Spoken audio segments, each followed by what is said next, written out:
Hey, Phoenix, what is up? September 19th, I'm going to be there. I love you guys. I love Phoenix. You know why? Because when I'm at Stand Up Live, September 19th, I know it's going to be full. That's why, Phoenix, you are better than other towns. Because when I get to your town, you fill it up. Stand Up Live, come see me, Jay Mohr, at Stand Up Live, September 19th. All my shows are meet and greets. I'll be selling more of your t-shirts, More Stories Podcast t-shirts. I'll shake your hand. We'll have a photo. We'll hug. You want to hug? You want to make a pyramid? We can make a pyramid. I'll be on the bottom. I don't care. Come see me do stand-up comedy, Phoenix, September 19th, 20th, I think 21st. Whatever. Just get your tickets. Fill it up. Hit me up on Twitter. Let me know that you're going. At JMoore37. Now enjoy this free podcast. Put your name on it. Just put your name on it. That's all I say. Be a man or woman. Put your name on it. Well, I'd like to hear about it, potheads. How the fuck you gonna know how to be great if you don't study greatness? Look at the game tape. Donuts. If you want a battle, it's either that you will or you won't. You know, you're not a bad-looking man, Mr. Gals. But you are, Blanche. You are in that chair. There's something wrong with us. Something very, very wrong with us.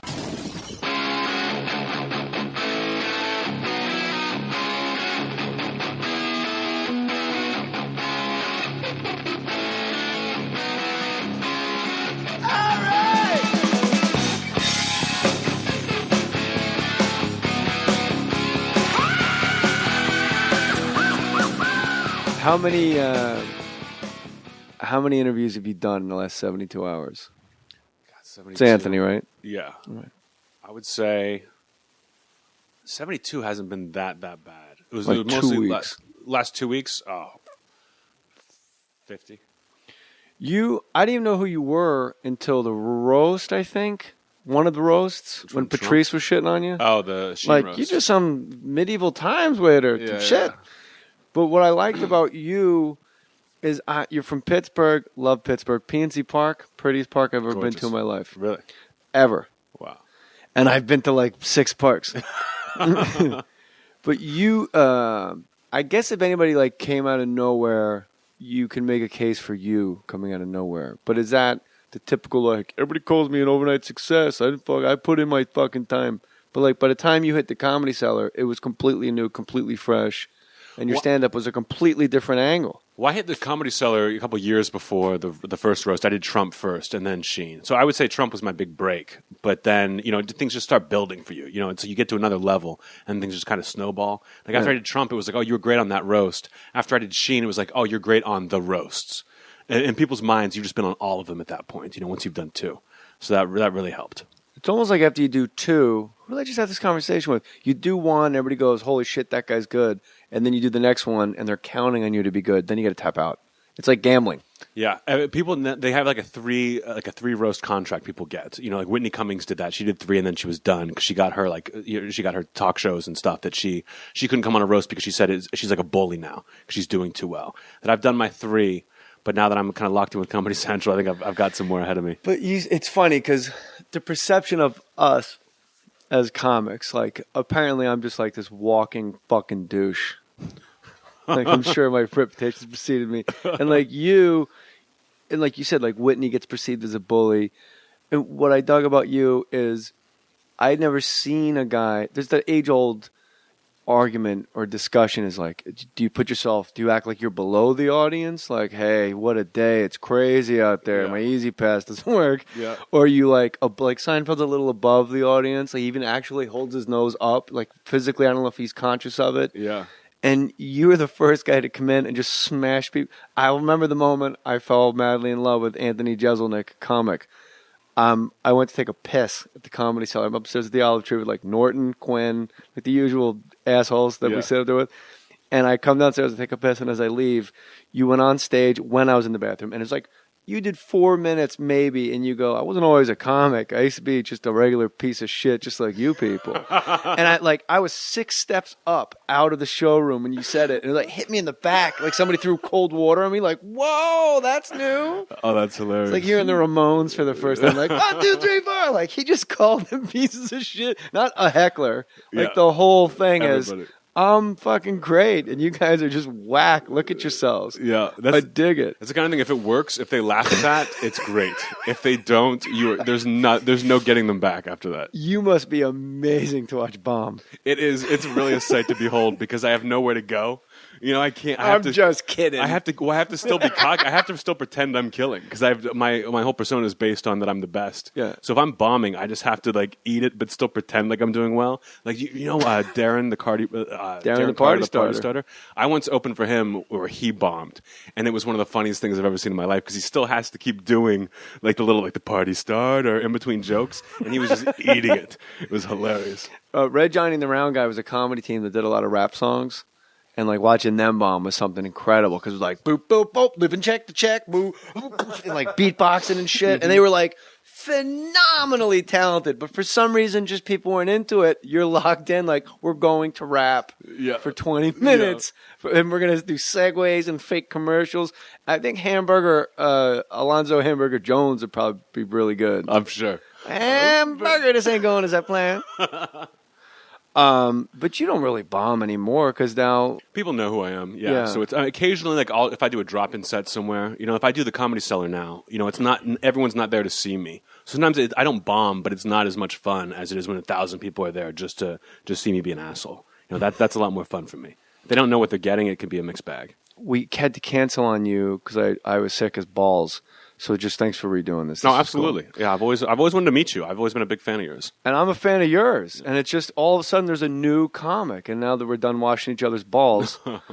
Did you write on Jimmy Fallon? Yeah, for the first year. You did the Tonight Show last night. When we recorded this, you did the Tonight Show last night. Yeah. I love doing the Tonight Show. And I find it to be really, everybody backstage is super fun. And Leno, everybody takes shots at the guy. I love Leno. Yeah. It's like you work as hard as that fucking guy works. Exactly. He's great at what he does. He didn't have to do he did? Yeah. He was like, come on by. I'll do whatever you want. Well, he loves comedians. He loves being able to hang out. And I think being in that position on the Tonight Show kind of takes him above a lot of people. There's not a lot of people he can hang out with anymore. Yeah. But when he gets the chance, he really enjoys it. He's always been great to me. My wife and I just had this discussion, like comics used to always like pay homage to the guys ahead of you, and now it's like an art form to just talk shit about people that are more successful than you. Yeah. Like you're a marked man now. Yeah. You know, like everybody, and there's alt guys, no matter how famous they get, like no one's ever going to take shots at Patton Oswalt. Like he's like a sacred cow. Mm-hmm. Maron, no one's really going to take a shot at Maron because he takes himself down. But you're right, and like Whitney's get perceived as a bully. But like Leno's like the only guy that still keeps reaching back into the bucket and like helping people up. Absolutely, and people still talk shit about the guy. Yeah, it's weird. He's the only stand-up in late night. Letterman kind of was a stand-up, but he's not a stand-up, and he doesn't, get sets anymore. He doesn't know. Letterman couldn't tell you any comics' names at all, except the people who were on his show. There's only like 4 guys a year. But Leno likes having cool new comics come on the show. And he like, I don't think people realize how rare it is for like a guy Leno's stature to come and just sit on your couch. He doesn't come in and go, have a great show, and leave. He like sits down where you start going, am I supposed to do something? Yeah. He's been in here a long time. Yeah. You hear the band warming up and he's still in his fucking denim shirt. Yeah, exactly. And you're like, bro, I think you wear a suit when you do this. Yeah. You might want to skidoo. Yeah. It was like 10 minutes before the show started, and he was in the denim suit talking to me. And just like nothing was happening. Everything was cool. He's a great guy. But I don't like those panel things. I'm used to going out and doing stand-up, doing 5 minutes and killing and getting out of there, and no one's seeing it. But like being on panel last night on Leno, I'm just like trying to remember stories, and I feel weird like having these planned things and trying to be organic, but I'm not at all. Right. So I'm still kind of getting my feet in that kind of thing. 'Cause I'm a one-liner guy. If I'm telling one-liners, I don't know how a story goes. I talk for too long without getting a laugh, and I start sweating. Are you locked into this? Like, I'm better than everybody. Like, what are we going to see, like, in 10 years? Like, the acoustic Jeselnik? Like, I'm dialing it back. I'm just like you guys, man. I don't know. After I did my first album, I thought maybe I would like to, just to open it up a little more and get longer bits in there, and kind of change things up. But to me, the challenge is going back and doing it again. Yeah. Like, I thought getting an hour of one-liners, like, how is that possible? And then I did it, like, can I do it again? And now I'm trying to do it for the 3rd time. And it's just, you have to go a little deeper and be a little smarter, that's the challenge. True story. Trying to figure out what to name my special, which eventually got named Funny for a Girl. My wife says to me, you should call your special Shakespeare or Not Exactly Shakespeare or Doing Shakespeare and Curing Cancer or Caligula. Really? My hand on my son's eyes. My wife named both your albums. Wow. That's hilarious. Fucking crazy. How long ago was this? Like 4 years ago. Oh, wow. Right, like a month before Shakespeare came out. So maybe she was combing the internet and just found good titles. Probably. And lifting them. Yeah. She keeps telling me I should start my own record company and call it Swan Song. Swan Song. I'm not so sure about that. That sounds like a negative name to name your. I worked for Led Zeppelin. That's true. I thought you were dialed into that world, man. That's You true. a rock guy? Yeah. Did you? Are you into wrestling? Somebody tweeted me like he likes wrestling. It'll be great. I liked old school. Like I Yeah. loved a big influence on me when people were like, how'd you get your persona? A lot of it was the old bad guy wrestlers, like Razor Ramon going into Madison Square Garden, just grabbing the mic and be like, New York City is the worst city in the world, and they would all boo the shit out of him. I thought that's hilarious that he's doing that. You're the Iron Sheik of comedy. Yeah, without pissing your pants. A little bit. Iran, number one. His Bob Twitter. Backlund, make him humble. I still don't believe his Twitter is his Twitter. No, it can't be him. He can barely talk. Yeah. There's no way. Who the bad guys I loved was like Rowdy Piper when he was a heel was like the greatest of all time. He was really funny, yeah. because he really didn't have like crazy muscles. Yeah. like he just wore a kilt and he was just crazy. Yeah, his thing was he was crazy. Like just watch out, just don't touch his face, man. He's fucking crazy. And then I remember like the dearth of big men like there is in the NBA. Like there's just no good 7-footers, no good heavyweight fighters. It was Andre the Giant, and like the biggest guy was like 6'6", 240, 250, and they listed him high. Yeah. Like Jimmy Snuka, they said was 250. In hindsight, you're like, no way. Like Tony Geary, the New Zealand superstar. But then all of a sudden, Big John Studd, remember him? Yeah. 6'10". Yeah. Steps over the top rope, and you go, hold on now. Somebody might beat the shit out of Andre the Giant. Now we got a real thing going. Yeah. Big real John Studd was to me. awesome. Yeah. Oh, I used to go to like Wheeling, West Virginia to see WWF fights as a kid, and the audience was just as entertaining because they would refuse to believe that it was fake. And Wasn't there a time in your life when you thought it was real? I thought it was real. Very early on, I remember going to my parents, and like I was watching wrestling downstairs, and Didn't these you two live guys. with your parents? Yeah, I live with my parents, but I was downstairs watching TV. And As a kid, I used to go to my parents' house. Well, I was downstairs watching it, and like a fight. There was an interview, and the fight broke out during the interview, and I ran upstairs like they were doing an interview in this thing, and like it's fake. You shouldn't be watching. It's garbage, and it's fake. Like I no, was like, even Mean Gene Okerlund got hit. I was like, how can these Macho Man adults? Randy Savage said his mustache was crooked. Yeah. You don't go to the post office, do you? No, I don't. I don't It's have time for terrible. that. You don't have time for it. That's why everybody has to use Stamps.com. Make the most of your workday. It's important to eliminate unnecessary tasks. That If sounds you're going to great. write an hour of one-liners, we're going to be standing in line at the post office. That's like 3 one-liners about the post office. You're better off at home imagining the post office. Yeah, Right? absolutely. And then you create your own world of the post office. You can have plenty of jokes about it. At home, making your own postage. Stamps.com, y'all. Do it right from your desk. Stamps.com is quick. It's easy to use. I'm being serious. I know I started with like a little gag, but Stamps.com, it is cool as hell. You buy and print official U.S. postage. Use your own computer and printer. Stamps.com will send you a digital scale. You could weigh your head. Who knows how much their head weighs? You know? Who doesn't want to weigh their head? I'm looking around the room like somebody's going to chime in. Plug it into your computer. Instantly calculate exact postage for any letter or package. Let's say you want to mail Anthony Jeselnik a fan letter with a picture of your breasts. That would be cool. Yeah. AnthonyJeselnik.com. Get after it. Mail the guy something using Stamps.com. You will never have to go to the post office again. I use Stamps.com, and I think it's rad. I just like weighing stupid shit around the house on that digital scale. I think it's cool. Did you know a colander weighs 0.8 pounds? A colander was 0.8 pounds? Mailed it today. I was playing spaceship with my son. You open the colander up like whoosh, like a spaceship's taking off. Yeah. And he laughs and stuff because he doesn't know that that's not that original for me to do. A colander. I weighed it on the digital scale. 0.8. It's I fascinating. defy you to prove me wrong. No risk trial, my friends. $110 bonus offer that includes the digital scale. $55 free postage. That's a lot of letters. Don't wait. Go to Stamps.com before you do anything else. Click on the microphone at the top of the homepage. Type in my last name, Mohr, M-O-H-R. That's Stamps.com and enter the code Mohr, M-O-H-R, and mail Anthony Jeselnik pictures of your junk. He Please. likes that kind of stuff. I love it. And I only open mail. I don't ever check email. So you want to send me a picture through email? It's not going to work. Yeah, you don't do electronic mail. No way. I like that. You're old too school. big. You're old school. Yeah. You got the mower without the bag on it, Oh, yeah. and you go out and rake it all up. The one Yeah. that spins. Yeah. There's the 2 little wheels. Yeah. Doesn't a part of you envy that guy that has like that wooden handled mower with the 2 wheels? That He always just looked spins? happy when he was doing it. He does, and Yeah. you're always like, yeah, it's probably good for my lats. Yeah. Yeah. It takes longer. I'm out in the sun longer. Get a nice bronze back. I look good. You Yeah. got some nice sun being in L.A. Look, you like a young Christopher Walken. I have to thank you. Not doing the putting putting. like I hate putting on makeup. And like last season when it was like during the winter, they'd put makeup on my hands, put makeup on my face and neck to make everything look like a little like I was so pale. Then now this year I'm like, screw that. I'm gonna get some sun. You know what confounds me with the TV business at Anthony Jeselnik? Exactly how it sounds. At Anthony Jeselnik, sound. Like, you can't do anything without a good sound department. Like, they can hold up everything. And, like, a chipmunk farts in the woods in Altadena, they're like, we got to do that again. It's no good. Yeah. And then you go on YouTube and watch, like, the Dean Martin show. It's like him and Sinatra and Bing Crosby. They're fucking dancing and singing in place. Yeah. Just one boom mic. It's perfect. Yeah. They're not like, what did they say? What is Chicago? Whose kind of town? Yeah. They didn't have But the ADR boom guys back got to then. come in. Like, Yeah. the Kardashians probably have to do, like, take 50. I don't know how you get away with what you say on your show. It's almost like certain guy, Louis C.K.'s another guy. There has to be a built-in, I don't give a fuck going in, so don't even start any shit with me attitude going in. Like Louis C.K. will tweet things about like what he wants to do to Sarah Palin. Yeah.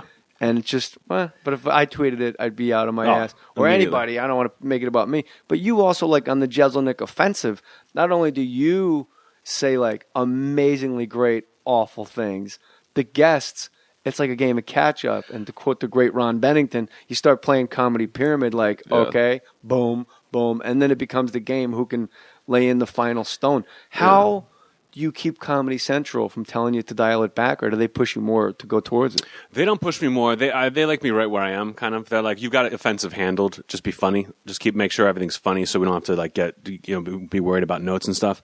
I think just because I came from the roasts where I was so heavy, even heavier than my stand up on those roasts, and people know me for that. And since I'm so consistent in being the heel and being the villain, and I smile every once in a while, that kind of gets away. That helps me get away with a lot. But I like Jim Gaffigan said, he likes edgy jokes, but he doesn't tell them because he also likes to talk about bacon and like how much he hates salads, and he can't do both. Whereas I like silly stuff too, and like in different jokes that aren't all about death and rape. But I can't. But I have to do all of those all the time in order to get away with it at all, kind of thing. Yeah, really, it is. You should be able to do a death, rape, baby in a cooler, and then sprinkle bacon on that joke. Yeah, I mean, like, what's up with bacon? I think that's why comics get in trouble for like rape jokes, because they're up there being like, "I'm just your friend. Like, I'm your friend. We're all in this together. Aren't we all bros?" And then, oh, by the way, rape is funny. Whereas I'm not like that. I'm like the devil from start to finish. That you can't ever get mad at. If someone comes up and like, "I didn't like that one rape joke you told," I'm like, well, what about that 10-minute chunk I did about the Holocaust? You were cool with that? Because you can't have it both ways. Or which rape joke are you referring to? Exactly. I got a whole. I don't know if you saw my notes, but the third line says rape. That's the whole thing. Yeah. Do you ever purposefully? I know on the Jeselnik Offensive, which there's very few shows I have TiVoed on the downstairs TV. That's the one with fights on it. Wow. That's the NFL package. Nice. Daily Show, Jeselnik Offensive. And just now I started doing Naked and Afraid. You ever seen that show? I've heard of it. I haven't seen it yet. Charlie digs it. You should fucking get on what Charlie's smoking. It's He's legit. into it. Yeah. They just dropped two people on an island. You literally have to hand your clothes over to the producers in the truck, and then you just walk naked into the woods. And it's a guy and a woman, and they just meet in the middle, like naked. And you get over the fact that you're naked quick. It's 110 degrees, and there's fire ants on your labia. Oh, what channel is this on? I just made the whole thing up. It's not even a real show. Me and Charlie worked this out. We were texting when you guys were driving over here. You don't drive either, do you? I drive. I had him drive. I'm so exhausted from doing press all the time. Like, I think someone drove me to the Tonight Show, and then I had to go do Loveline last night at like midnight. With Cycle Mike Catherwood? Yes. Brown belt in jiu-jitsu. That guy will fuck up a room. He's no joke. He seems like it. Yeah, he's a good dude. Yeah, I liked him. He looks like cool. Baby Ricky. He looks like a little Desi Arnaz. Yeah. If Desi Arnaz used to smoke meth. So, out of all the things you've done, is there one where you're like, there's always that one press thing where you're like, I'm not really sure who I reached with. Usually it's the hip hop station for me. Yeah. Like you're in Salt Lake City and it's like, yo, 97.5, Kiss, Salt Lake's hottest hip hop, son. Yeah. And it's like, it's like an Asian guy. Yeah. Doing hip hop. I'm not even joking. Like literally it's an Asian guy like, yo, that's 2 Chainz. What's up, J-Mo? What's up, man? What you doing, son? What's up?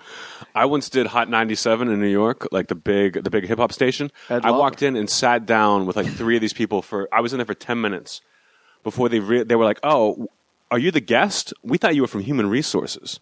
And I was like, this is not going to be a good interview. This is going to be terrible. But the worst for me has been, they call it the soccer mom station when you go and do like those radio things where it's like it's the variety. I had to stop doing them because I had one that just went so bad. It was God, I think maybe I want to say Kansas City. Maybe I was there, and this woman. They were like, I get in there and like, do you have any Harry Potter jokes? And I said, I was like, you got the wrong guy. And they're like, well, what can we talk about with you? And I'm like, well, I do the roast. Rape talk about the and roast. Holocaust. Yeah. Rape during the Holocaust. Exactly. You need to combine those worlds. You know what happened? Those people you couldn't resist in those showers. But. The woman, this woman, she starts off the interview. She goes, "Oh, well," she's like, my mother and I just love the roast, and you're on the roast, huh?" And I say, "Oh, wow!" And she's this older lady. I go, "Wow, I can't believe your mom's still alive." Dead silence. She leans in the mic and goes, "That's hateful."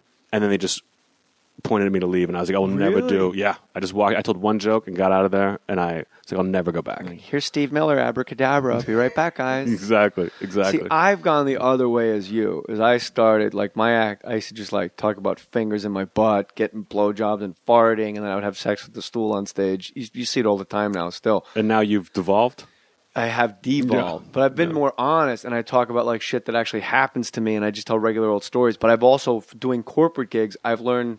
Like, I think it's just from doing it like 28 years, I can do an hour PG or G. If they want G, I'll do G. So now that soccer mom station, I just see dollar signs like, oh, these people never thought to come see my show. Yeah. So I can go in there and go like, hey, you're looking good with the Hermes bag there, Sheila. Looking nice. Yeah. Is that Hani Mori? What's this guy wearing? Just say some stupid shit. Just be charming. Yeah, a lot of comics will say that. Like, why don't just be charming? Get them out to your shows. I don't want them at my shows. You know, I don't change at all. That I would just rather have only my fans. I don't need to be fooling people into coming to see me, and I don't have a G-rated set, to give anyone. One of the worst shows I've ever done was Mother's Day last year at the Columbus Funny Bone. I was like, why are you people here on Mother's Day to see me at 7 o'clock? They must have, because it was one of the worst shows of all time. Why was it bad? Why does Mother's Day have to do with you doing Holocaust rape jokes? Because nothing, and they should never. It's not peanut butter and chocolate, man. Those two things should never come together. Are my jokes and Mother's Day? It was just people were just there because they got like coupons from the Funny Bone to come out on a Sunday show, and it was just start to finish. Every joke was just like, ugh, from the audience. Like, it was awful. It was awful. I'll never go back to that club. What comic surprised you on Jeselnik Offensive? I know you had the first season was short. It seemed like, what was it, 6 episodes? 10. Oh, it was 10? Yeah. Then I TiVo'd late. I got in late. What comic surprised you where you were like, holy shit, this guy's beating my brains out. This is great. God. It's fun. It's fun to see people like really gleefully jump into something. Like Kumail Nanjiani is like a really nice guy. It feels really uncomfortable about being mean to someone, and he just opened up and like went at it. Like he's on the episode that airs tonight. I don't know. This is airing what, Monday or something? This airs in like January. Okay, great. We just stockpile him in case I ever have my appendix. Promoting season 3. Yeah. The episode that airs tonight. Season 3 of the Jeselnik Offensive. Don't miss that, you guys. We had out tonight. I had Kumail Nanjiani and David Koechner on. And my God, Human Pot. Unbelievable. He's so funny. Even his setups were hilarious. But I had this game. It was called Worst Face Scenario. We were talking about people who had face transplants. And I would show the before picture, and I'd show 2 versions of a after picture. You had to decide which one was the real one. And it's so, looking at these people's faces, you want to throw up. It's so uncomfortable. And I thought, these guys will be... Like the guy that's on like Discovery. Exactly, yeah, that guy. But what fascinates me about that face transplant guy is he grew a goatee. Yes. Out of the whole thing. Like, yeah. You know what? I don't want a glass eye. I just want like a flappy, weird hole where my eye used to go. I can't believe. But you got to get me a goatee if we're going to fucking pull this off. You would think he'd go full beard. That thing can't be fun to shave. I understand the goatee, but I'm sure a lot of it's just functional. Fun to shave? Yeah. Shaving a face transplant? It must be terrible. You think that'd be a blast? Why? I don't know because you can't feel. It's not your face. You have no feeling, right? They can't make nerve and I don't know. I'm asking you. No, I think it's probably texture. I think it's like there's layers. You've got like 4 different faces. You got to have it's like 6 cadaver asses. You're an ass face, literally. Yeah. And then so it's not. So you don't feel it. So maybe it's fun to just see like, oh my God, I'm bleeding all over myself. I went way too hard. He needs a new face transplant every time he shaves. That's why he has to go People too. have had face transplants. I only know the one guy that makes the rounds on We TV. had like 3. We had 3 examples. I don't know if you laughing count. at? I don't know if you count Why'd the they make monkey you face. laugh? I don't know if you count the monkey face lady. No, But you got to count the monkey face lady. I don't think she was in there, but it was like 3 people on one of the pictures. We couldn't get the rights to the guy's picture when he was like an adult, so they were like, they thought it was a good idea to put a picture of him as a kid. So it's like, look at this little kid. What is his face? The audience almost revolted, and I thought the game would be funny because I could be the gleeful one. Like, look at this now, and David and Kumail would be like, oh no, like this is awful. Move on, make a joke and move on. But they were like, you know what else he looks like? And he also looks like this and that, and they just kept piling on. The whole bit went on. It was like 3 little segments of people's faces. Went on for 25 minutes, and the audience was against us the entire time. It almost ruined the whole show. We cut the whole thing out of the show. If you get an audience against Keckner, you've really done your job as a villain. Like, that's crazy. That's like when Hulk Hogan went Hollywood Hulk Hogan with the black stipple on beard. The NWO? You turned Keckner into a heel somehow, which is I didn't think was possible. Yeah, he really enjoyed it. They had a blast. Why wouldn't you count the monkey face lady?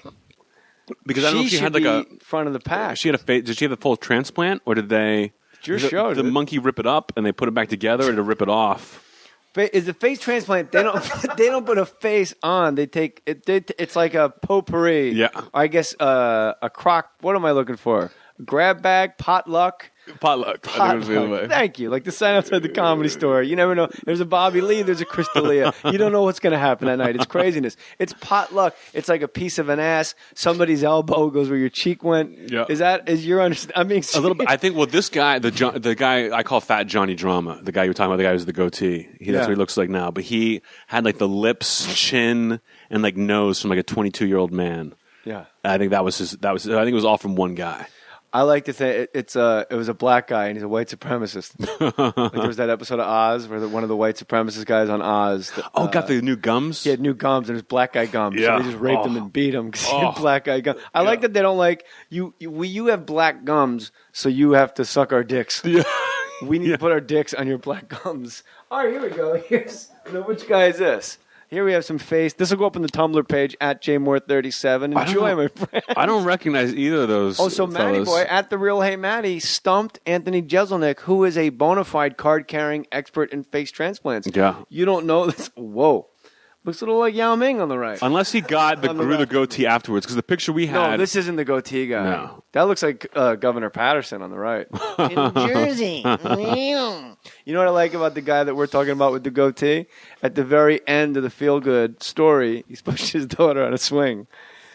You didn't see that part? No. Yeah, like daddy's coming home, he's got a new face, and the daughter's touching his face. Oh, it's the guy he got like electrocuted at work. Do you know the man I'm talking about? No. Wow, this is great. I brought new face. Now you're gonna have to do research and replay the game again. Yeah. There's a guy, he got electrocuted at work, like somebody fucked up the wire. Are you holding in laughs or puke? Oh, let's see it. That's great. Why is it terrible? All right, let's play a game. That guy's face looks like Stephen Hawking's body. Let's play a game. That's awful. Why? With the picture or what he said? Let's play a game. Face transplant or Roger Ebert? Okay. Okay, I'm going to be good at this. You can only look for 1 second. What's up? Okay. But what if I do? All right. Face transplant. All right, that's good. This close. I also would have accepted Roger Ebert chewing gum. That could have worked. That could have worked. But not for long. He keeps having to scoop it back up and pick it. He's dead now, isn't he? Yeah. That poor fucking guy died. He died just as soon as he got that new jaw. Oh, God. That's a I like secret- when he's just a half face.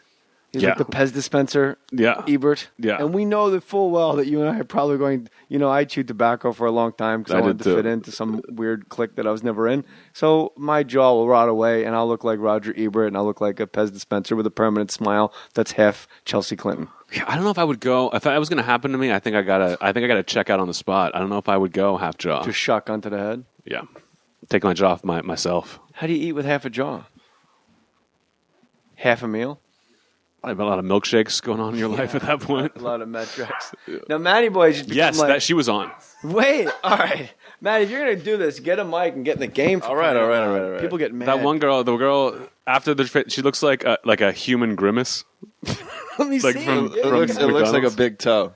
She does She look just like looks a big toe. That's incredible. But the one on the right is not real, right? The one on the right she was an option for what the face transplant person could have been. But I think she was... What do you mean it's terrible? This is a good time. I mean as an option. This is the guy, Rich Voss. That's Rich Voss. That's That's Fat Johnny Drama, is what we call him. But he does look like Rich Voss. I got a washing machine door. Yeah. Look at the white chicks checking me out. I can't see him. Oh, God. He does look a little like Rich Voss, doesn't he? Oh, very much so. Yeah, but funnier. Yeah, with charisma. Yeah. Rich Voss, but he's not spitting all over you. They dab his mouth instead. So if you're good at this game. Something about people's faces. Like I'm always fascinated by what it's okay to make fun of. Like when I talked about Oscar Pistorius in season 1, people went like Brilliant so episode. crazy. Thank you. They would go, something about a guy with no legs killing his girlfriend was hilarious to people. But something about, if you talk about people who have like lost limbs, that can be okay. You can make fun of that girl who got her arm bitten off by the shark and still goes surfing. Bethany Hamilton. I was Bethany like, Hamilton, how do yeah. people feel about her? Yeah, I think that's okay to make fun of. But something about faces, people just make it too much about. They imagine themselves with that face. Like if you make a joke about killing a dog or killing a cat, that's crazy. a lot edgier because they imagine they're cats and dogs. The dogs can't defend themselves. Fucking PETA idiots. Ridiculous. I'm sick of these fucking, like those Sarah McLachlan commercials. And you're like, is that Susan Sarandon? Did she have a stroke? Like, what is this? She looks okay. That's awful. I'm Sarah McLachlan. And rule number 1 of being a celebrity endorser, Anthony Jeselnik, is if you have to tell me your name, you're not famous enough to fucking do it. That's right. And ASPCA, you can't pull some juice and get somebody that I go, like Alec Baldwin, when he goes, what's in your wallet? I don't go, who the fuck is this guy? I'm like, it's him. Yeah. And Jimmy Fallon doesn't go, hey, I'm Jimmy Fallon. What's in your wallet? Yeah. Because you know I don't know who that impression was, but There's a little Fallon in there. Yeah. all right. You know who it is. Yeah. And then they want to sell you like homeless dogs and cats. But you can't make fun of I wonder them. if she made money on that. I'm about to skin this fucking Yorkie out here making all this racket. Making it do you think Sarah McLachlan made money off those dogs and cats? Did you adopt like a dog with fucking mustard running out of its eyes? I bet she did the thing for free, and then they bought the song. I bet she makes money every time they play that commercial. She's got to get something. What about just the fulfillment in her heart that she got cats off the streets and a rabbit wearing She with hasn't crutches? done a fucking thing. It would make people feel bad at night. Like, how many That's it. homeless people do you think she drove around to get to that studio to try to pawn off a dog with its ribs sticking out? It's wearing an ace bandage like it's got a toothache on the little rascals. Yeah, they've got It's fake. Half those animals are faking it. They've got teeth and claws. They can handle themselves. They don't need us. Yeah, I'm sure all the kids at St. Jude's are real happy you got that fucking cat out from behind that collapsed wall in the tenement building. You ever see the commercials? Like 6 SWAT team members. Yeah. Like this is a town with no minorities. Yeah. Like they just got time to pull cats out of buildings. Yeah. It's like no crime in this neighborhood. Yeah, and they're the real heroes. I think if you do, and I do actually say this sentence on stage. So I don't want you to be like, you fucking try to bit out on me, but I do feel strongly about it. I love animals. Obviously, I got them in my house. I employ one. But if you're gonna save one of those dogs or cats, I think you have to go show it to like a homeless veteran laying in his own piss with like a Karl Malone Laker jersey, and go, she doesn't itch anymore. Just let that guy know you got that fucking cat up and running. Yeah, you got your priorities straight. Yeah, and that guy will tell you you're doing the Lord's work. Yeah, I'll be psyched. PETA loves this show. I love the animals, but save the people. Who's going to walk them if you save all the animals? True. Do you have pets? No, I can't take care of anything. I would love to get a dog. Take care of myself. I can pull that together. 10 minutes right there, you got. See? I want a dog. I like big dogs. You know what I mean? I want like a what's the Scooby-Doo dog? The Great Dane. I want one of those things.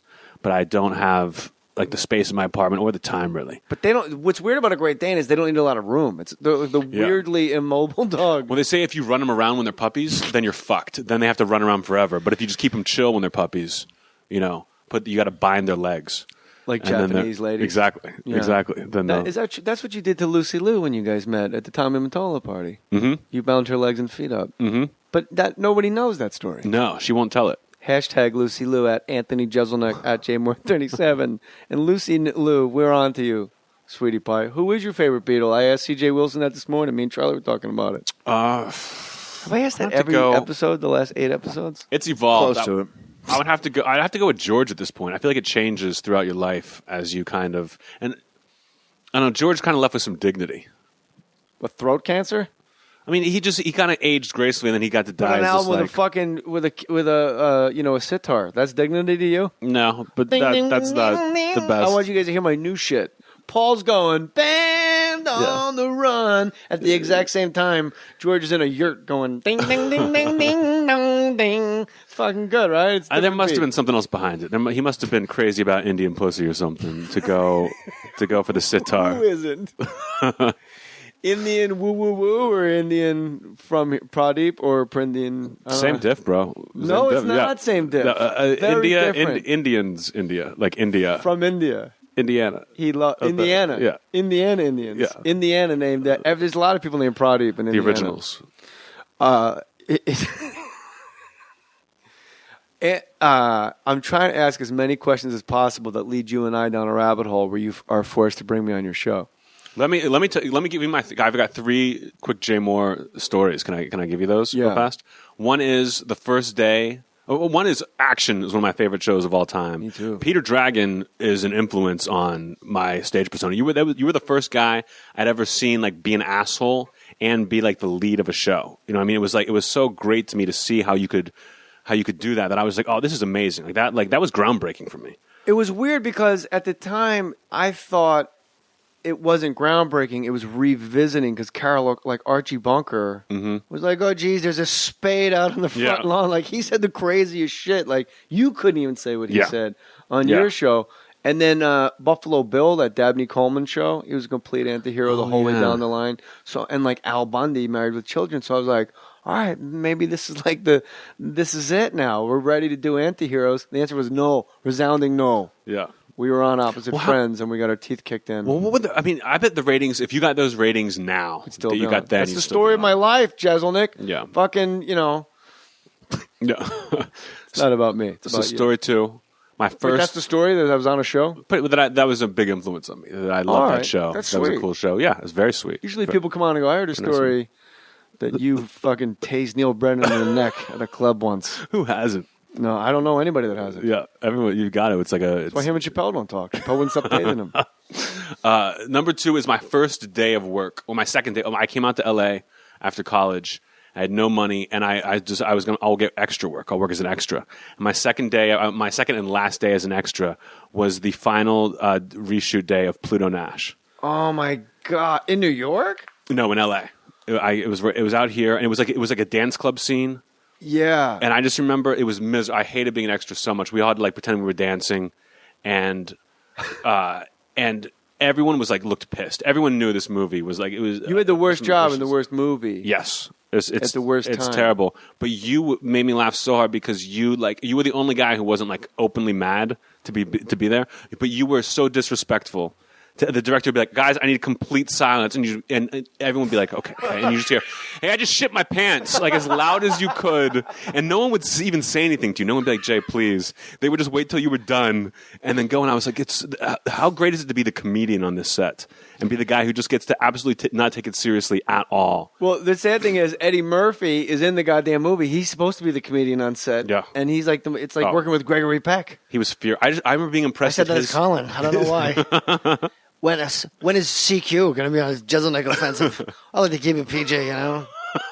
That's great. Yeah, but Eddie Murphy, here's the thing. When you do a movie like that, you go, I read the script. I don't really think it's that great.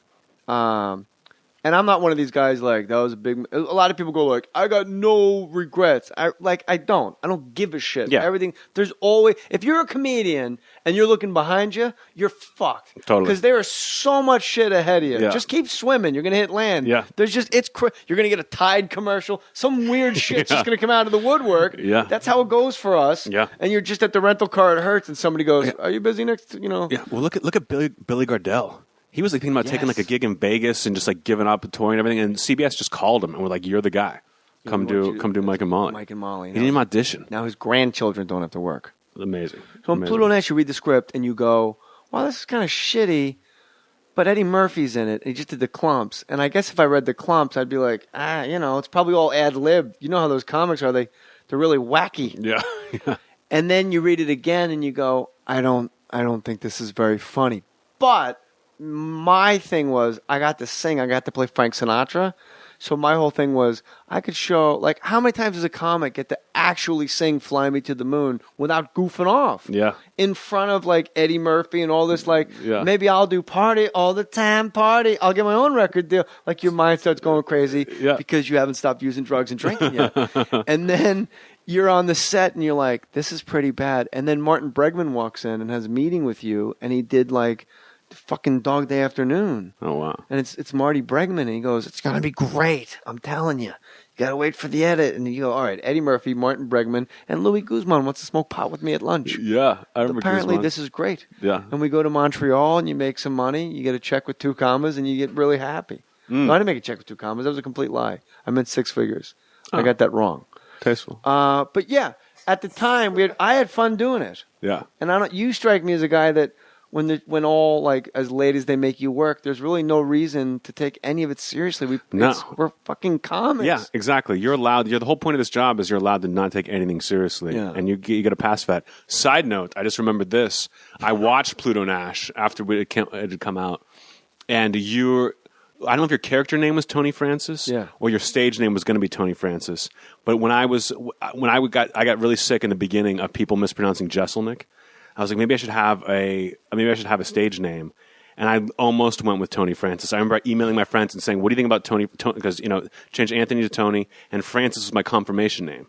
I was like, that's kind of ironic. I'll go with maybe Tony Francis. And all my friends were like, you sound like a fucking like Italian lounge singer. Do not do that. And so when I saw you being like, there's a part where you're like in the mirror going, it's Tony Francis. Like you're like imagining girls like running up to you. It made me laugh so fucking hard at the idea that could have been my. And then I got to ad lib with like Eddie Murphy. Like it's weird. You dig and you go, holy shit, there's like an actual diamond under here. Yeah, you find the thing that attracts you to it. Like Elijah Wood was like, people were making fun of him because he did the movie Flipper. He's like, why would you do the movie Flipper? He's like, you don't understand. Flipper was me living in Australia for 3 months swimming with dolphins. That's why I made Flipper, because it was a fun experience. If you let me get one little thing out of it, getting to riff with Eddie Murphy is more than a reason to do a movie. And I would do Eddie Murphy's jokes to him, and he would laugh and go, what's that from? And I'm like, it's from your act. And he goes, oh, yeah. Oh, okay. Like, I literally would go, I would say to him, you know what I love about when you talk about your dad? When he goes, the dog don't know his name, Eddie. Watch this. Coco, where the fuck is he going? And he goes, what? Like, he looked like guess what? Like, what? What's the bad news? What? Yeah. And I go, the dog does know his name. Because if the dog doesn't know his name, there's no joke. The dog just stands there and stares at your dad. But the dog knows his name, and he's obstinate and goes in another direction. And then your dad goes, where the fuck is he going? And then he looked at me and goes, oh, I never thought of it like that, man. I'm like, no! This is the worst. Like, what? He goes, yeah, that is like... And then he came after me after lunch, and he goes, yeah, I was thinking about that, man. It's like a 3-dimensional joke, man. A 3-dimensional joke that I did, that you remembered, that I had long since forgotten. Oh, that's great. Do you believe in meeting your heroes, or you were like, don't ever meet your heroes? Because I'm like, if there's somebody that I worship, I just track them down, and I'll bug the shit out of them. I don't like to meet them unless they know who I am. I don't want to meet them as a fan. I've avoided comics because I didn't want unless I was coming off stage to be like, hey, nice to meet you. I didn't have to do great, and they don't have to like love me. I just don't want them to think I'm just some fucking fanboy. You ever come off stage, just call their name, like Jerry? Dad, you guys have been great. Jerry, hold on 1 sec. You guys have been a lot of fun. I appreciate it. No, I think the closest I came was like walking right up to David Cross after I walked off stage and walked right up to him and shook his hand and was like, Mr. Cross, I'm Anthony Jeselnik, I'm a fan. Oh. And meanwhile, they're bringing him up on stage behind me. So he's just trying to get around me to get to the stage, and I had no idea. I was just blabbermouth. Where was worship. It was at the M Bar. Do you remember the M Bar? No. It's on Vine and Fountain. It used to be like when Comedy Bang Bang was like the big alternative show for years, and that started at M Bar. It was a cool little show. Is like club. That's another show that's on the downstairs TiVo. That show is so... To my friends that have never done acid, I go, if you watch Comedy Bang Bang, that's about as close as you can get. Very close, like, it's fucking crazy. Yeah, with a confidence to it, though. It's not like just crazy for the sake of being crazy. It's very controlled kind of anarchy. I love that show. When you say David Cross, it's like, you can't get more different than me and David Cross, right? And it's weird. Me and him did a movie together, Small Soldiers, and Dennis Leary's in the movie as our boss. So, like... Me and Dennis Leary are a little more similar, but completely different. David Cross and Leary, North and South Pole, Yeah. and I'm like somewhere in the middle of North America. But like, if you just put comics in a room long enough, like he's alt, he's a hack from Jersey, he's a hack from Boston, I'm fucking cool, I'm the smart. It all goes away, and you wind up fucking making fart jokes. Yeah. It really Smell this. couldn't Smell be what's more in true. this cup. Smell what's in this cup. Smell what's in this cup. I'll smell it. And then it became like braggadocio, like who could smell each other's fart in a cup the longest. Yeah. And Larry would be like, I'll fucking smell it. I'll smell it right now. I'll fucking smell it. You know, Leary's a guy I've never met that I've always wanted to. Great guy. I used to love No Cure for Cancer was one of my favorite albums growing up. Really? Yeah, loved it. Who's your favorite comic of all time? I might have to go Stephen Wright.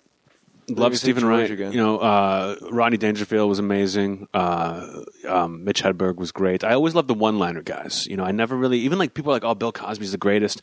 I didn't give a shit. I was like, I understand you're really good at telling the story, but I didn't care. Yeah. I wanted to hear fucking jokes.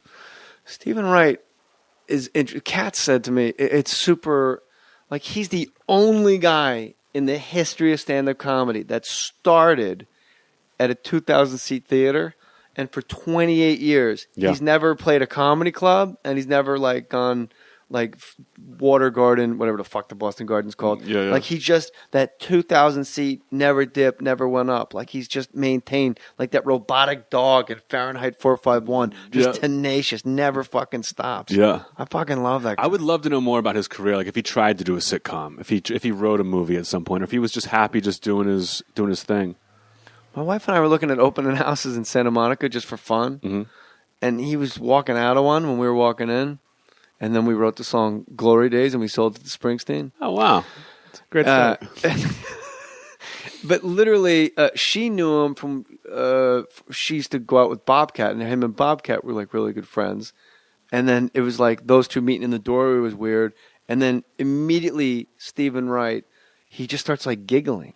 He's like got the greatest giggle laugh you've ever heard, ever. If you ever listen to him on like Mark Maron on his WTF, I have listened to that. Yeah, like they just start like laughing, like crazy laughing, and that's like I'm with you. Like I would have loved, like George Carlin in Prince of Tides played the gay neighbor. Yeah, perfect. Like you could have nominated the fucking guy, and nobody would have went, "What's he doing in the mix?" Yeah, it was perfect. And Stephen Wright, I think, is one of those guys. He's got an Oscar already, but I do think for Schindler's List. Yeah. Yeah, he was great as he was the girl in the red dress. Yes, yeah, he was great in that. Named Oscar. Yeah.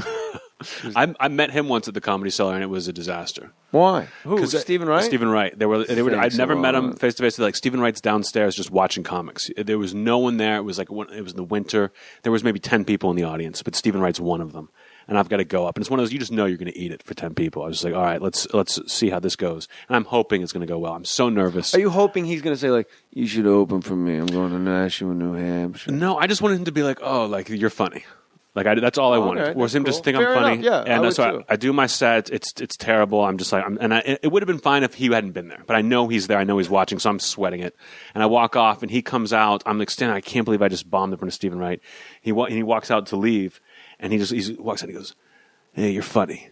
And I go, oh, thank you very much. And I put my hand out to shake his hand. I'm dying to shake his hand. I'm a big handshake guy. And he just kind of just turns away and puts his elbow out. He's one of those guys who doesn't shake hands when he meets new people. And like I was the just Howie Mandel, like fist bump. But he doesn't explain it either. He just goes like, and just kind of walks away. And I was like, oh, that's killer. It's the worst when you put your hand out and someone does that to you. Do you grab his elbow and like shake it like a doorknob? I had no time to react. I was just like, why is he turning away? Yeah. And why is he still wearing a jean jacket? Other than that was cool. Well, he got it off of Leno. Boom! Bringing all the fucking way back around. You never saw that face transplant guy pushing his daughter on the swing? That's how you knew everything was okay with the face transplant guy. He was cool. He had that swing set. Yeah, he can't see, but he's pushing. Like that's how old was his daughter? She was like 6, but like, where's Child Protective Services? There's a blind guy that can't feel his face pushing a girl in a fucking swing set. I wonder if he feels bad that from the rest of her life, his daughter is only going to be attracted to guys with face transplants. Do you know who Paul Driggs Weeks is? No. Well, you should. Yeah? Because he had a face transplant, and he emailed me just now in real time. I just made that all up. He used the Amazon banner at jmohr.com. Bought a face. He bought a face. If you go to jmohr.com and click the Amazon banner, you can buy parts for face. That's why you go Amazon Prime, so it gets there in time. Amazon Prime? Mm-hmm. That's the way to go for face? Absolutely. Oh, because that's to stay cool in the cooler. Yeah. What kind of cooler do you use? Igloo. Coleman. Coleman, really? Coleman. Wow. Igloos for fucking amateurs. Oh, my God. I've been doing it wrong. Yeah, that's how you get the fucked up face. That's the chimp lady. Or that tan mom. Yeah. That tan came in an igloo. She went cooler. igloo. You got to go Coleman. Coleman's the way to go because you got the spout on the side to let the excess liquid leak out. You know, you got to separate. If there's sepsis or something on your face on ice. Yeah. Not dry ice. You don't want to burn your face. That's how they did in Face Off, actually, now that I think about it, was Coleman coolers. See? Yeah. I'm not going to steer you wrong. Yeah, Come on, great. AJ. I got your back, buddy boy. Come on now. Dear JJ, I recently used your Amazon link at jmohr.com to purchase Photoshop and Lightroom photo editing software, as well as new Nikon DSLR camera. A lot of people buy cameras on this thing, don't they, Matty Boy? A few weeks ago, I started dabbling in photography, and I'm hooked. Time to upgrade my photo game and start hanging with the big boys. Been a More Stories listener ever since episode 1. I'd like to personally thank you for the countless hours of free entertainment you've given me. You've inspired me to always, check this out, right? I want you to shit on this guy, all right? Okay. Because you're the heel. Oh, this is great. This guy's so positive. Paul, he's in Seattle, and he says, you've inspired me to always look at the big picture and see things through an honest lens. I can only hope that this inspiration shines through into my photos. Cheers, Paul in Seattle. Isn't that nice, Matty Boy? Did he put Very, lens very in quotes? sweet. Huh? Did he put lens in quotes, like to be cute? Because this guy sounds awesome, you know what I mean? He's just like spending his time getting into photography, which is always cool, and writing emails to podcasts to let him know what he bought. He sounds great. Let's get. When's he going to come on the show and be a guest? Hey, girls, look, a couple rules up front. I don't do nudes. When was the last time you had an actual headshot taken? And by the way, thank you, Paul. You're a good dude. I have looked at this guy's photos. Bow Down to the Stars is the photo I liked. I actually bookmarked it. I'm going to close this because I'm ashamed that I have such a good connection and I'm such a kiss-ass to my fans. When you get to tell them to go fuck themselves on a nightly basis. It's great. I'm like, come on, guys. Let's all go out after this. We're all friends. When I'm taping my show, we're doing it, and I've got to retake a joke or something, that like they want the audience to be laughing as I go to tell it, and it's impossible to be like, if you're like, hey, laugh, they get that fake laugh. So I just go, hey, everybody go fuck yourselves. And they start laughing, and then I just look and tell the joke. It's great. It works every single time. Has there been a sketch that's been pulled because you guys are like, this is like too crazy? There was one thing that got pulled, like the episode aired, and then it blew up in New Zealand. And New Zealand went so crazy. We did this thing called Shark Party, where it was like one of the first bits we thought could of. have literally ended the episode on the word Shark Party, and nobody would have been disappointed. We did this thing called Shark Party. It's the manager showcase with Jay Mohr and Earl Weaver.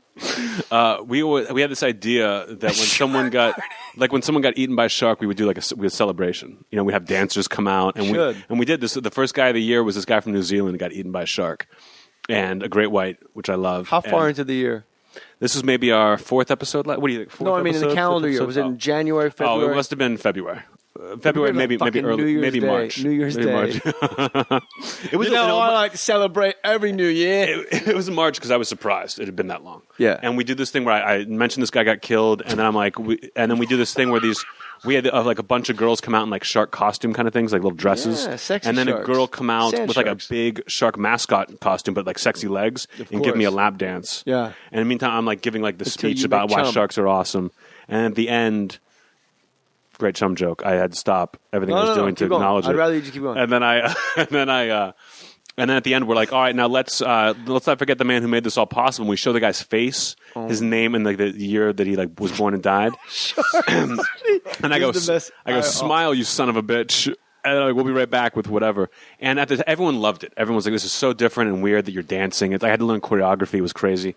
And then that night, or like the next week, on like the show airs Tuesday, on Monday, they send the clip out on the internet. New Zealand doesn't get the Jeselnik offensive. They don't get, their Comedy Central's different, but they get the clip. And the New Zealand media goes straight to the guy's family and says, watch this, what do you think? And they were like, we don't like it. So all of New Zealand went crazy. And there's like only 250 of those cunts anyway. Yeah. But they went so nuts. But they headbutt your face. They're Maoris. They're crazy. They can fight. Yeah, they love to fight. That's all they do. They need to be heard. You got to listen to them. Well, they posted, which made, because I don't care about death threats on the internet. It doesn't bother me. I don't. You suck. I don't care. But they posted my mom and dad's phone number and address online. New Zealand people. New Zealand people. Fucking indoor plumbing. Yeah, they found it and they threw it up there, and that was the worst. Having to explain to my mom why she had to change her phone number, and she was getting phone calls at like 5 a.m. from people being like, "Good day, your son's gonna die." You know what I love about that was a good accent, by the way. You know what I like about his strong suit? You know what I like about the Maoris? It takes a special dude to tattoo his face, be naked in the woods with a full top hat. That's true. Like, I'm just going to wear a top hat and tattoo my dick to match the tattoo on my face. The game Monopoly was a big hit over there. They all fashioned themselves Fighting after over the top characters. hat. I don't want to be the dog again. And they carry irons. Yeah. Do you know Kelsey Grammer's family, like half of his family got eaten by sharks? Half of them at once? A lot. No, like 4 people, and I don't want to exaggerate because it's too good of a story. But when you hosted Saturday Night Live, you could have a celebrity shark party. Stephanie Hamilton and Kelsey Grammer. Now, this is common knowledge, so I'm not talking out of school. Yeah. Me and David Tell shared an office when I was at Saturday Night Live, and neither one of us were worth our weight in dicks. We didn't do shit because we didn't know how anything worked, and we didn't go to Harvard. We would just sneak out and do sets and come back and be like, "Yeah, I've just been working on this thing at the part of the building you guys don't know about called the Comedy Cellar." And they give you these giant packets of the bio of the guest. Like your research department, you have no idea. Saturday Night Live research, you'd be like, "Hey, whatever happened to Sarah McAuliffe?" Or like and they just give you like reams and reams and reams, and so. You know, the first 2 weeks, you're like, it's like school. You get your trapper keeper, like, I'm ready to go. Yeah. I know metric. And then that's my impression of a black guy imitating a white guy. Hey, everybody. Hey, that Jeselnik. How are you, buddy? Get in the car, Maggie, and the niggers are coming. Would you like some chocolate chip cookies? Hey, how about a cookie? Why do they have to be chocolate chip, fella? Back off, brother. We don't want any problems, brother. That's how every white guy. You know who talks like that? Tony Gwynn. That's like that. Tony Dungy, any black coach in the NFL other than Herman Edwards. Yeah. Who famously put your name on it. Be a man. We play to win the games. Hello? But that's not the black part. The black part is he goes, you play to win the game. Hello? Like, he should have had a floor-length fucking manatee coat, a sweeper made out of mint. Like, am I out to kill a bitch? I'll stab a special teamer right here. Hello? Like, challenges the media. Yeah. So, the first 2 weeks, you read the bio extensively because you really need an advantage and all. You fucking think it'll help.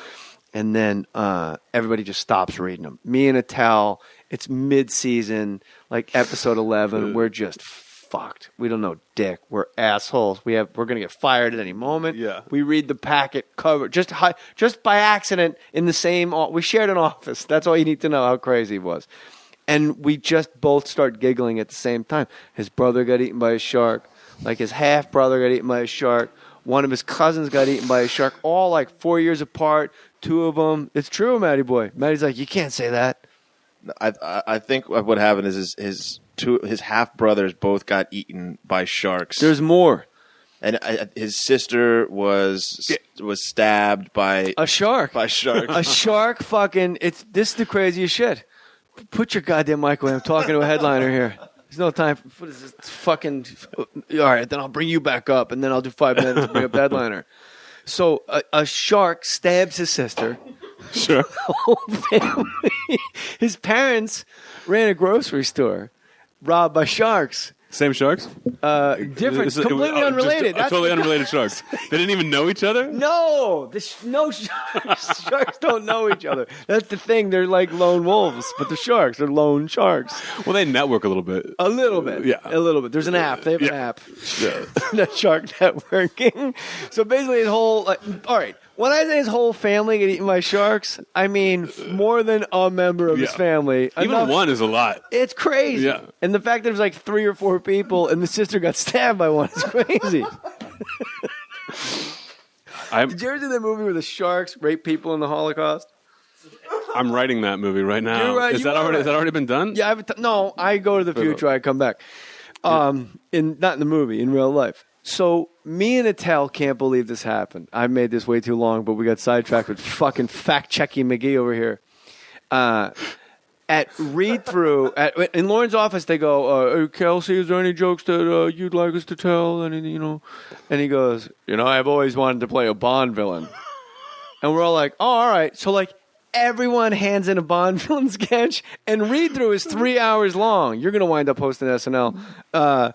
It's 3 hours, and it's long as fuck, and it's brutal. There were 14 sketches where he played a Bond villain, 12 of which ended with him getting eaten by a shark because nobody read the bios. And me and Dave Attell, it was like we were crying. Like when you laugh and you go, if I don't stop laughing, I'm going to have to go to the emergency room and explain to them it's just from laughing. Yeah.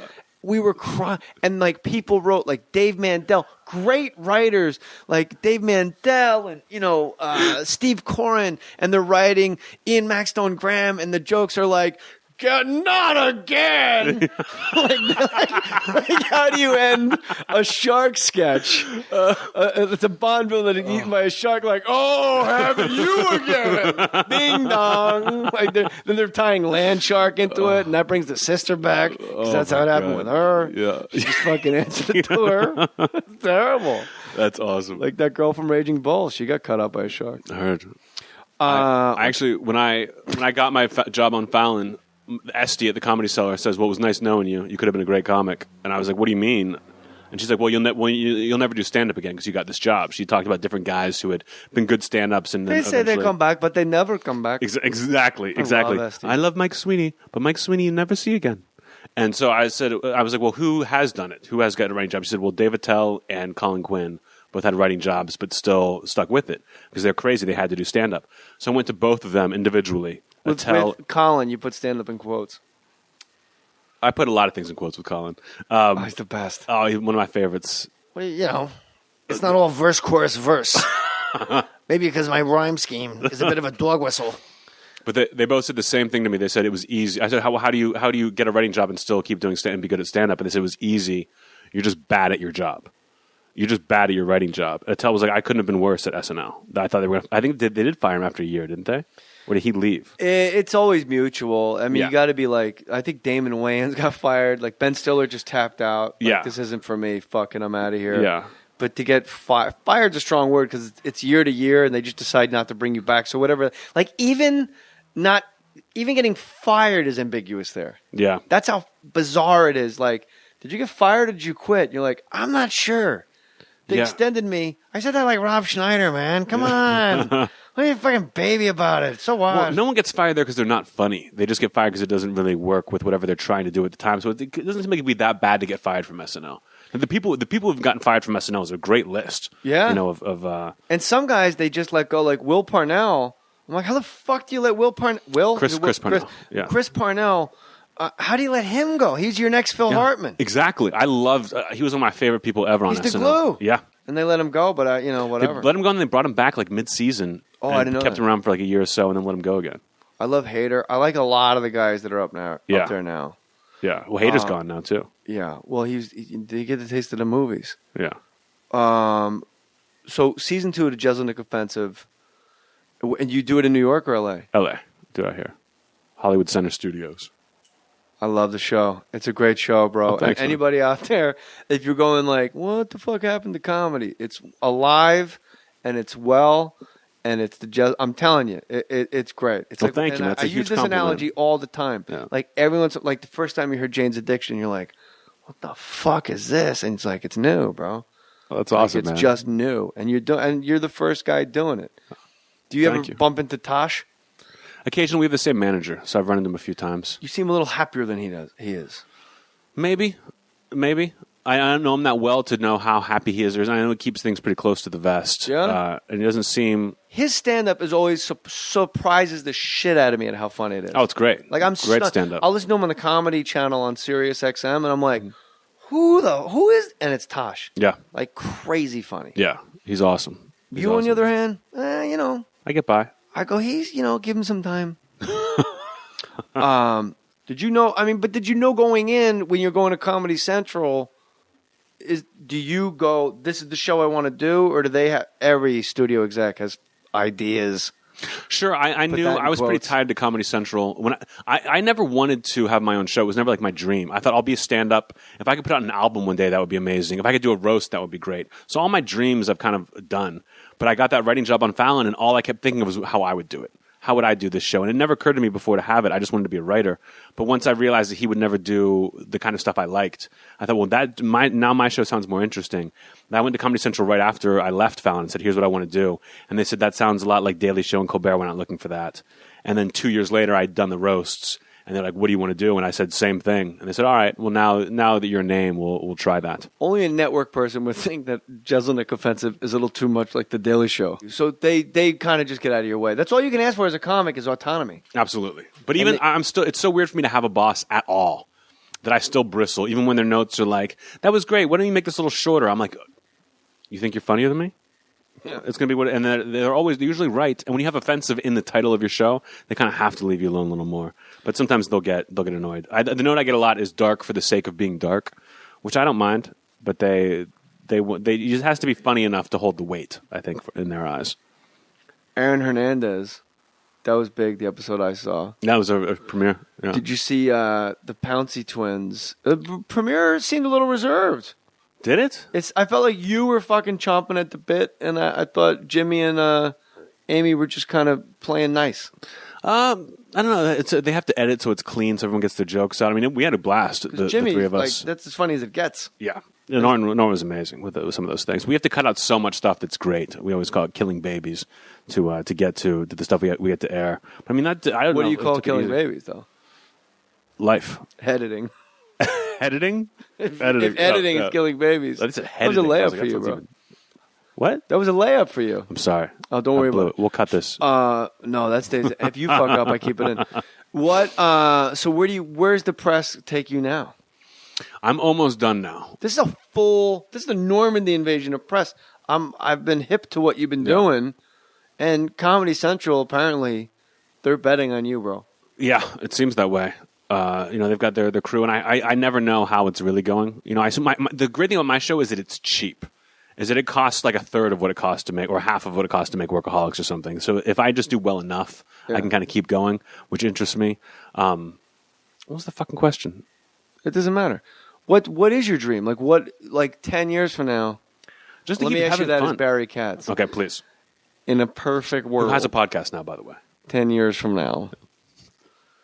If everything you've done is sinking in the ocean, and you only have time to save one thing, and it could be anything you want. You could be Herb from accounting, a bag of African babinja weed, man. Anything you want to save, you can save. What's the one thing you go in and get, man? Is this the actual question you're asking me? Because before it was what do you want to do, and now it's what would you save from a thing? Bear with me.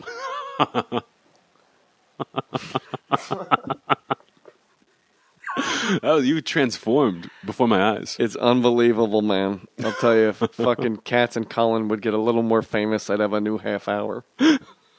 All right. I don't know how I got dragged into being, a 15% commission manager. If you don't know it, Katz, CQ is off Broadway. I'm on Mott Street doing shows outside Umberto's Clam House. What do you want to do? Like, do you want to have your own talk show like Fallon? No, I don't know if I could. I was gonna say I don't think I could talk to an actor and be like, so what's the movie about? Like, I don't cookbook from an actor. Yeah, cool. I just don't have it in me. I just kind of want to do what's fun. I'll do the show as long as I can. Well, gangbangs are fun, but they don't pay so great. Sure, I mean, but if someone comes to you with a movie and they're like, hey, do you want to we got this movie? You're going to be the star. You're going to be the love interest. I'd be like, not for me. I'm not really a good actor. You don't think that'd be fun? It depends on Rutger Hauer. It depends on the role. Like, I would rather do like small roles that I could have fun with and do well. I'm a bad actor, which is what I'm saying. But I would love to do movies. Movies sound fun. Maybe a sitcom if it was like a cool sitcom. If I liked the character, or I liked the story, or what it was about, maybe I would jump in. But seem a little like a picky and choosy. Well, why not? I mean, I just want to do what's fun. I can go do stand-up and come at me with your best offer, exactly. Man. You can't cancel me if you wanted to. Get me a gangbang that pays $5 million a year, and Jeselnik's all signed up for that shit. Absolutely. Get him a van Absolutely. to Topanga Canyon. Go to Home Depot. Get yourself some Latino men. And just comb the countryside for guys willing to stand around and beat off in their socks. I want to know when am I going to have you on my show? I fucking didn't want to bring it up because I thought I thought I'd be a real schnorr, man, if I brought it up. I thought you were too big until you asked me to come on your podcast. I was like, this is the perfect opportunity. I thought you were too big until I heard you on AM radio. Nah, man, season 3. What happened to season 2? How'd I get fucking It's already booked. Why can't I stop talking like him? I would love you and Colin on the same episode. Would be This seems a little inauthentic. This whole, I'll be honest with you. This is like, I thought you were going to ask me. Oh, no, you were going to ask me. Turns out nobody asked each other, and then neither one of them became president. They toiled away in the Senate until they both died of gonorrhea and syphilis. That's a true story. But, what are you going to do? Nobody knows that about Strom Thurmond. He was a ladies' man. He had jungle fever. I was going to go on a fever run. I felt that way. But I realized I I wasn't going to be able to keep my shit together or not get sued. No, I top priority. I would love to come. How many more episodes in season 2? We're doing 8 this season. So who's booked already for this season? First episode, Schumer Norton. Second episode, Kumail Nanjiani and David Koechner. Next week, Adam Pally and Casey Wilson. Now, I never heard of either one of these two comics. I'm sure they're very fine. They're not really comics. Casey Wilson was on SNL. And they were both on. Yet they're on the show before me. They were both on Happy Endings. He was in Iron Man 3. I'm saying they're doing better than you. You're going to put Pluto Nash against Iron Man 3? Fuck Pluto Nash. Pluto Nash smashes that shit, bro. Who did we have? We got great not Jim Norton, Dave Attell and Joan Rivers on the same episode. Boogly, yes. That's gonna be fun. Will someone help her? Joan Rivers and I wish it was Melissa Joan Hart. That would be and Dave Attell. That would be such a get. In the same. Did you guys already film it? Ruin her. No, that's later on. We've only filmed 2 episodes so far. All right, but we in Hollywood Center Studios. Mm-hmm. That's a good spot. That's nice and easy. Easily located. Good food. Good Starbucks. It sounds like I'm making a joke, but it's not. I've worked there and it's fun. All right. I'm in for season 3 because I love the fucking show. Awesome. Don't do anything stupid and get canceled and fuck up my shot. Okay. I at promise. being on the show. I promise. Because I got one shot to be completely disgusting on television, and you're it. You're my portal into saying things I can never get away with. And you know what I should do? I should, every time I say something really offensive, just look out and go, what? Too soon? What? FDR's legs? Come on. Jeselnik, Offensive, Season 2, right now is playing, and I believe it's on Comedy Central, at Anthony Jeselnik. Tuesdays at 10:30 after Drunk History. All right. I'm gonna finish the plug for you. You do it. We are sorry. He's got to get home and reenact all of his scenes from Annie Hall. People tell you look like a young Walken? I hear I sound like a young Walken a lot. You sound nothing like Walken. Really? People say I'll have pauses in my sentences, and my act especially. But my whole family gets it. Yeah, I can see that actually. Now that you say it, yeah, you do the show in a big theater when you could really milk the pauses and stuff. Yeah, it's fun. It's a fun way to tell jokes with the walk because you can kind of hide the punchline a little better. Of course. He's a good guy. He's fun. You should have him on. Would you ever do a Jeselnik Offensive for like actors? We talked about having like an actor and a comedian on at the same time because you never know when an actor is going to shit the bed. You know, sometimes they can't tell jokes. They don't come. Yeah. It's like athletes hosting SNL. Like ladies and gentlemen, Joe Montana.